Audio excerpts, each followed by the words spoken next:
Hello, everyone, and welcome back to Speak English Daily. I'm Emma. And I'm Mark. It's wonderful to have you all with us today.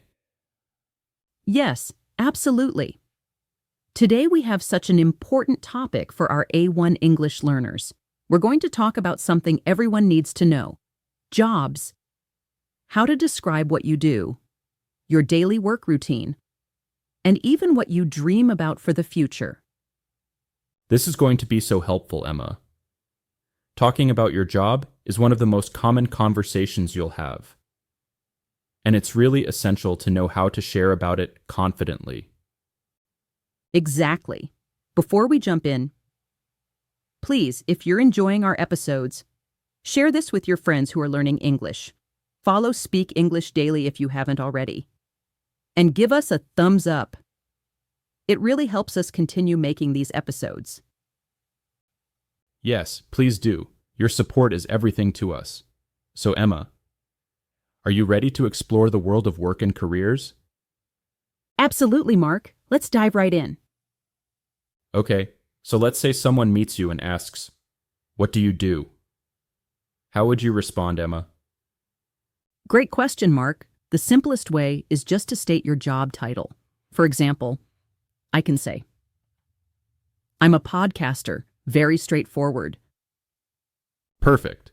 Or you could say, I work as a marketing specialist. See how clear that is? So, Emma, what's your job title?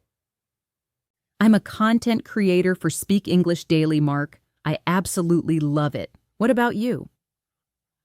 I'm an English instructor, Emma, and I also work as a podcast host. It's such a rewarding job. That's wonderful. And sometimes people are curious about the company you work for. So you might say, I work for a tech startup. Or if you're your own boss, you can say, I'm self-employed. Exactly. Like me, Emma. Sometimes I'm self-employed. It means I'm my own boss, which is pretty cool. That's awesome. And what about describing your responsibilities? What you actually do every day? Oh yes, this is really important. You can say, I create educational content, or I help customers solve problems. It gives people a clear picture of what your job involves.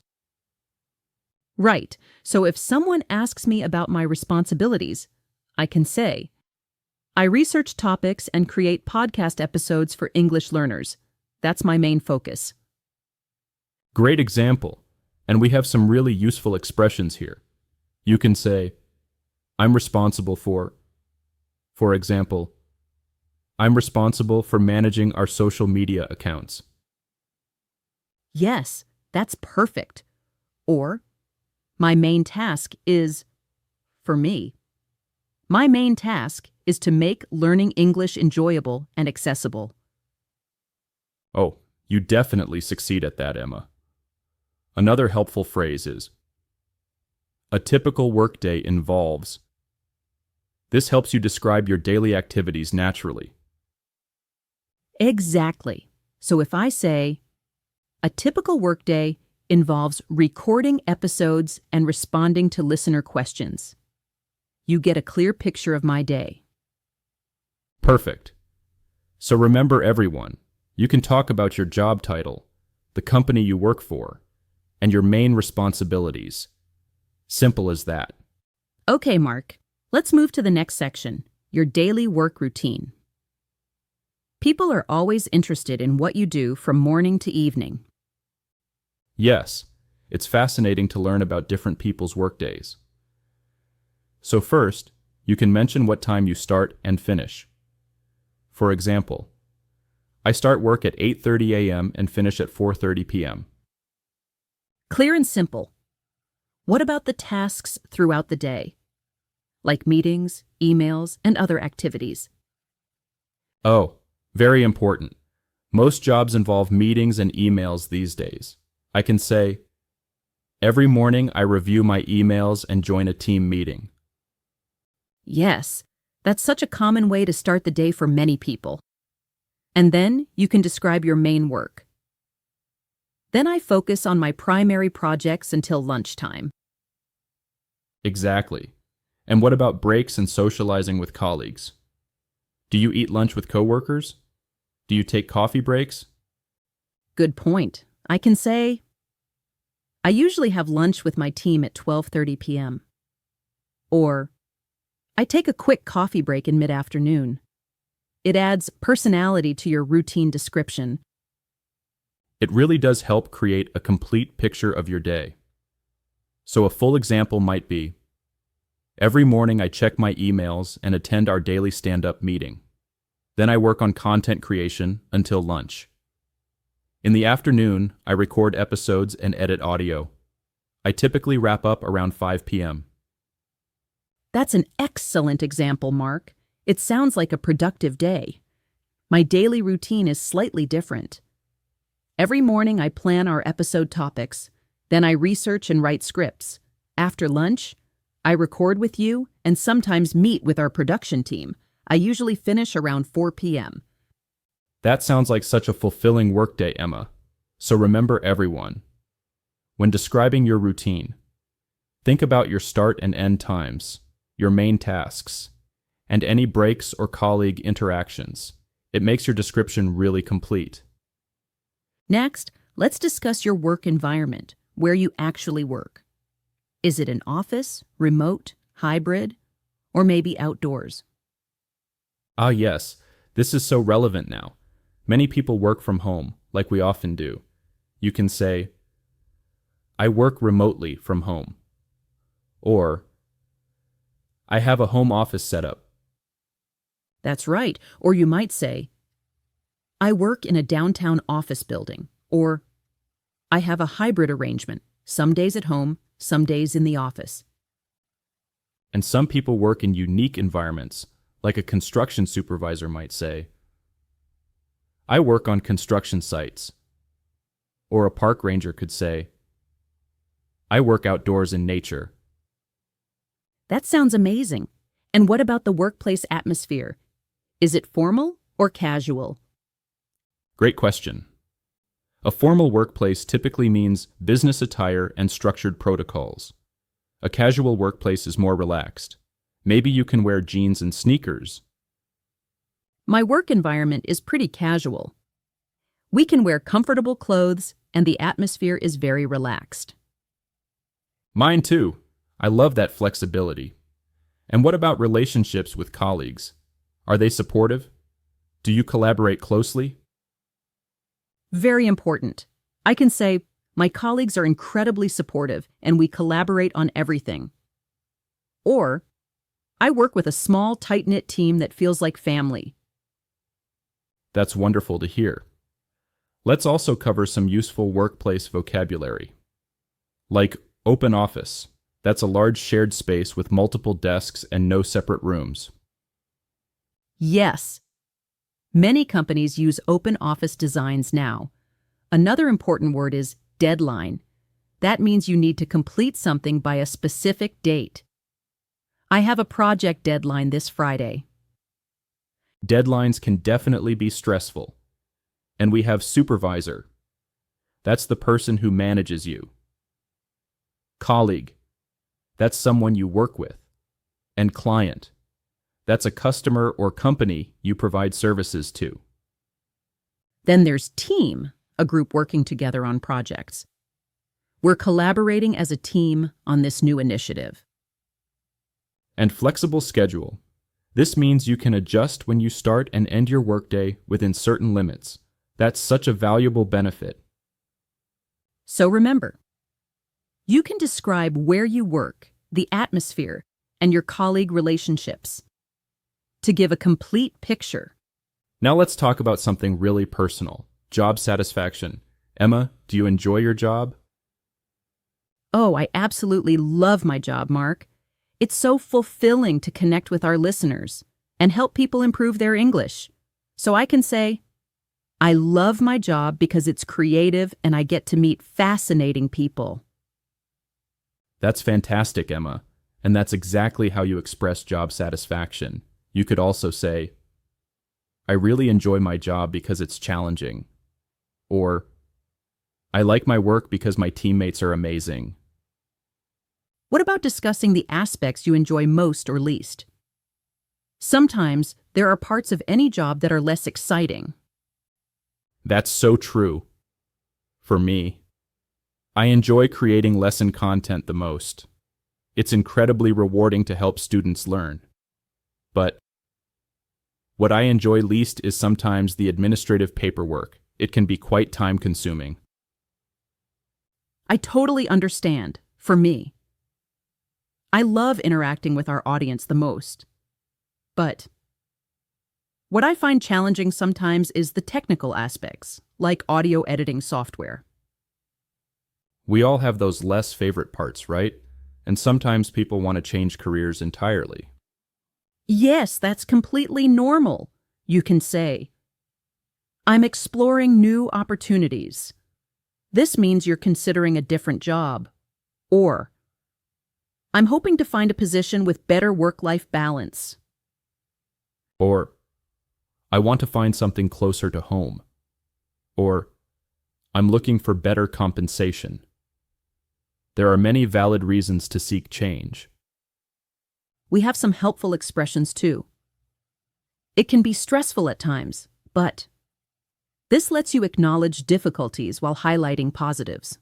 For example, my job can be demanding sometimes, but I absolutely love the creative freedom I have. Perfect. So when discussing job satisfaction, think about whether you enjoy your work, what you like most, and whether you're considering any changes. Okay, Mark, let's take a step back in time. Let's discuss previous jobs and work experience. Where did you work before this? My career journey. I can say, I used to work at a language school, but now I'm with an online education platform. This shows how my career has evolved. That's a great way to frame it. Or, before this, I was studying and worked part-time at a bookstore. And what about skills you developed in previous roles? This is crucial when discussing your background. Absolutely, it demonstrates your capabilities.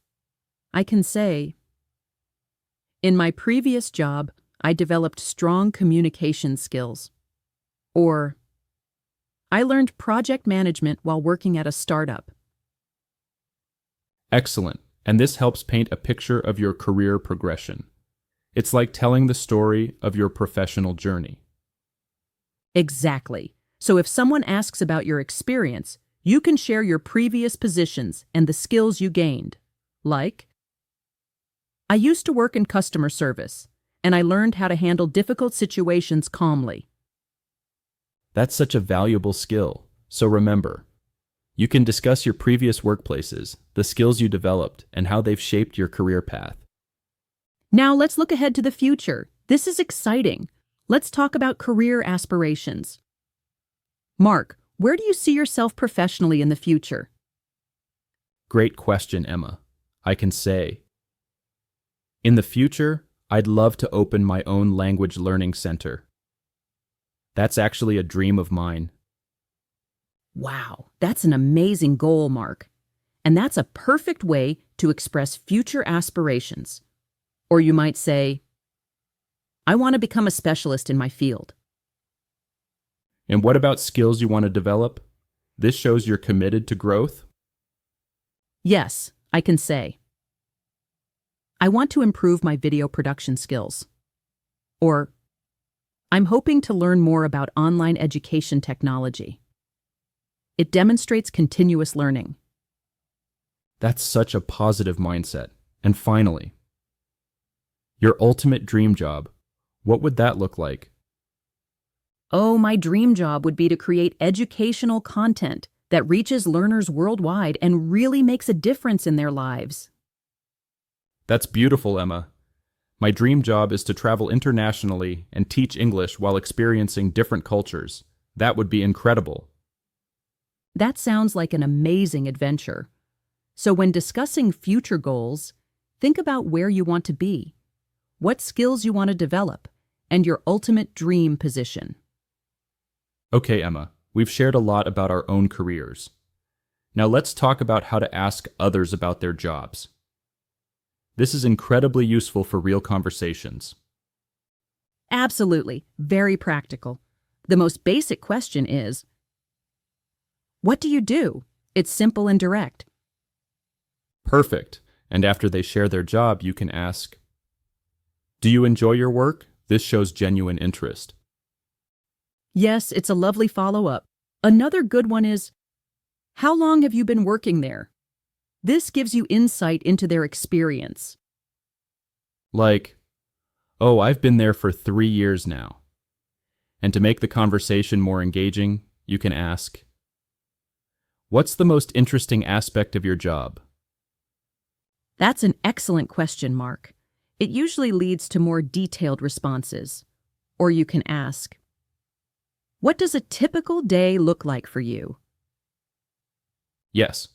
Or, what do you do on a regular workday? These questions help you understand their role better and keep the conversation flowing naturally. So when you meet someone new, remember these questions to start a friendly conversation about their career. Wow, Emma, we've covered so much today. From describing your job to discussing future aspirations and even asking others about their work. I know, right? This episode was packed with practical vocabulary and phrases for anyone wanting to discuss their career in English. I think our listeners now have all the tools they need. Absolutely. This information is essential for professional networking, job interviews, and casual conversations. Remember, everyone, practice makes perfect. Try describing your own job using these phrases. Yes, and before we wrap up, please don't forget to follow Speak English Daily if you enjoyed this episode. Share it with friends who are learning English and leave us a comment below. Tell us, what do you enjoy most about your job? Or if you're still studying, what's your dream career? We read every single comment and love connecting with all of you. Thank you so much for joining us today on Speak English Daily. Yes, thank you, and we'll see you in the next episode. Keep practicing your English. Bye, everyone. See you next time. Bye.